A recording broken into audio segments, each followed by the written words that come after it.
Hey, folks, welcome to episode 6, Unleashing the Best from the Worst. Um, I changed locations in my house. I'm normally in the front room. Today, I'm actually in our family room, our den. So, talk to y'all a little bit about this journey that we're on. I hope that you've been enjoying the previous videos about this process of life, this process of trial and error and struggle and youth violence and development and all of that stuff. Pay attention, really pay attention to the content, the things that I'm sharing with you. This journey, as I've said before, is a journey that many people will and have experienced. And as an adult, you realize these things because, hey, you have a whole life to look back and say, what could I have done different? Okay. So coming in contact with law enforcement, realizing that you're involved in a lifestyle of criminal activity, criminal behavior that is going to lead you to a very bad place: jail, juvenile hall, juvenile detention. And it's going to happen. It's literally going to happen. And for myself, after drawing a weapon on the lifeguard at my park, neighborhood park, the click inside of the brain realizes it's this interesting thing that happens when you cross that line, when you realize that you've done something that literally can't be taken back. It's not the same as snatching a toy from your sibling and, slapping your sibling across the face and pouring his cereal bowl out and, adolescent behavior that comes with growing up and being a teenager. It's nothing like that. The feeling is totally nothing like that. This feeling of, okay, I've messed up. What do I do now? It's not about what do I do now. It's like, how do I adapt to this change that I'm going through in life? That's going to put me in a different environment. That's going to put me among a different group of individuals that are also caught up in life's trials, life's errors and mistakes. You're there. It's too late. You're there. What do you do? For me, the life continued on. Young Andre Wiley. Now I'm going by nicknames: Dre Dog, Buck. Buck was like a code name. It came from, it was a jacket in my house, and I don't know who it belonged to. It was like a basketball sweat jacket, and on the back of it, it had Buck. And I looked at it. I didn't know who it belonged to. It probably one of my sister's boyfriends or something like that. I don't know. And I started wearing this jacket.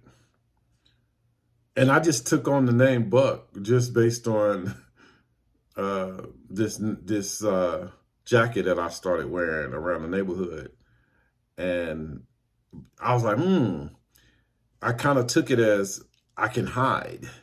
I can hide Andre Wiley. I can hide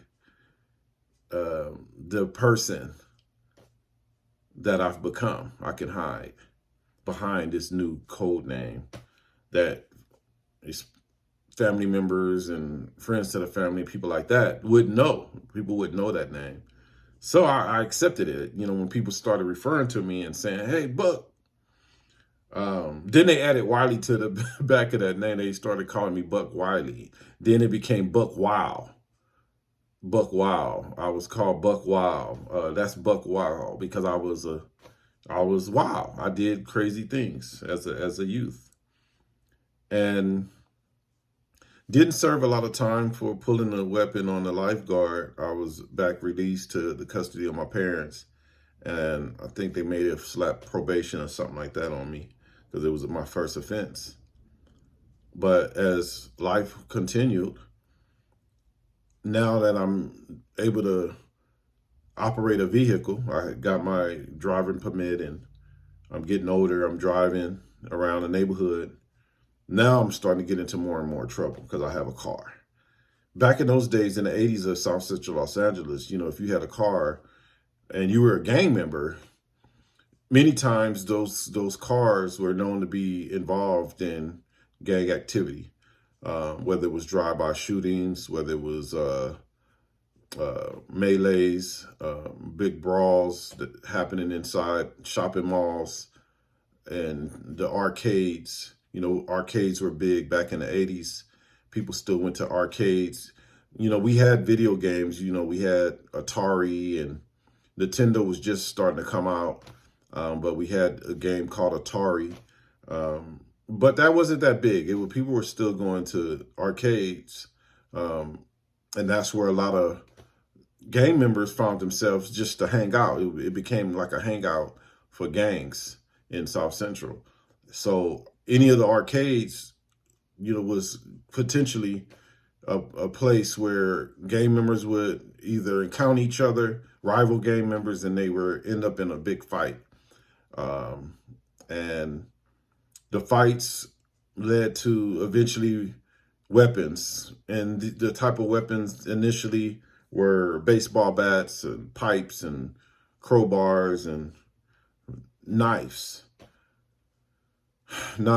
And later, the gunplay came. The gunplay came, especially when we get more to the mid 80s, later 80s, 85, 86.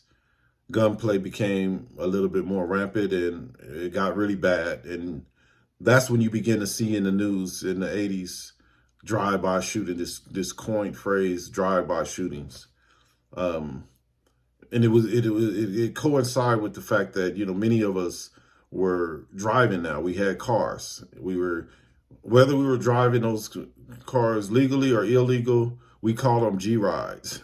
We called them, many of the cars were called G-rides because they were stolen, Grand Theft Auto G-ride, right?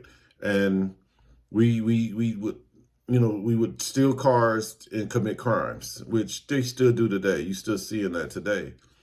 And it became a big problem. And the war on gangs, the war on drugs that was launched during the Reagan administration, and then later into the Bush era, many of the things that were happening, things were beginning to happen in the Middle East as well. And you would see military style law enforcement in the community, in working as law enforcement officers, working for the sheriff's department. Many of the recruits during those times were people that was either ex-military coming out of these valleys that didn't know us. The people that wore the uniform didn't know who we were. So it was almost like they were coming to combat. They were coming into black communities, black and brown communities for combat. And it was really wild. The days of, gangs and gang activity, the Crips and the Bloods of the 80s was a really crazy time. Eventually, as a youth, when I was closer to 16, 17, 18 years old, I landed back in juvenile detention. And this time I stayed longer. I stayed for almost a year in juvenile detention before I was released. And in those times, what was sad was that that was a badge of honor. You go to juvenile hall It was a badge of honor when you came home. People looked at you differently. You got a few more stripes on your sleeve, as though you just left the Gulf War or something like that. That's how we were treated. We were treated like heroes. When we got out of juvenile detention, juvenile camps, YA, Youth Authority, these different juvenile detention facilities, the community treated us like heroes. Like we were these big shots that are now back on the streets. And I'll never forget, for me, when I was released from juvenile, the song, Quincy Jones had a song called Back on the Block.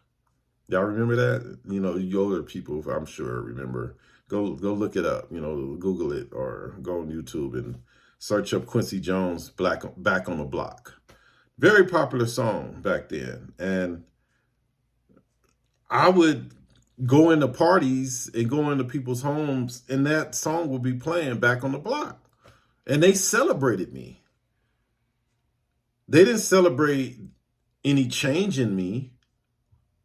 They celebrated the fact that I was back on the block. And maybe I'm going to be just that more notorious, that more crazy because I served a little bit of time inside a juvenile detention facility. This is the mindset of community that associated with the street and gang culture. This is the mentality.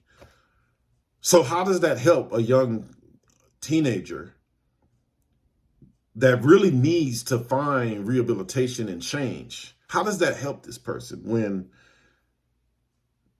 myself, Dre Dog, Buck, returns to the community and he's celebrated? He's not talked to in a way that, you know, hey man, you need to get a job, maybe a career. Hey, there's something going on, maybe Job Corps. You know, these things existed then. You know, you had the Job Corps was a big deal. And, you know, people were being recruited in the military. I recall having one situation where a recruiter came to my parents' home to try to recruit me. And I told him, hey, I just got out of jail. And I wasn't really interested in all of that. And he said, well, you're a juvenile. Maybe we can get your record sealed once you turn 18. So they were really on me, trying to get me. And this was, again, during the time of the Persian Gulf War began to happen. I think it was like 90 or 91 when that war started, or 89. It probably began, you know, some of the buildup in 89, 88, 89. Around that time period. And that would have been a time I would have been actually in the military if I had joined. But my mindset was, I was treated as a hero. And that me being a gang member has been reinforced. Not just by my fellow gang comrades, but by community members that associate gang members with tough guys, with guys that had status, with guys that were hip, that had money, that was hustlers, that had fun, that had nice parties, great parties, that drove nice and fancy cars, that the girls flocked to, that and liked, and had the connections to get things. Drugs, guns, you name it. This is what was being formed. And this is the culture that was being developed in the 80s, in the mid 80s, that did not discourage gang activity, that did not discourage gang banging, that did not encourage people like me to go back to school, get a college education, get a degree, do something with yourself, change your life. Be better, do better. It just wasn't happening. Though I got married at the age of 18, after being released from juvenile, I was married at the age of 18 with, you know, teenage love of my life at the time, Andrea. Um, that I could save that for the next video. But, you know, I'm turning 18. I turned 18, got married, but has this been worked on in the way that it should? Have I been working to get this together? Let's talk about that in the next episode. Peace. If you haven't subscribed, please subscribe. Follow the journey, unleashing the best from the worst. One love.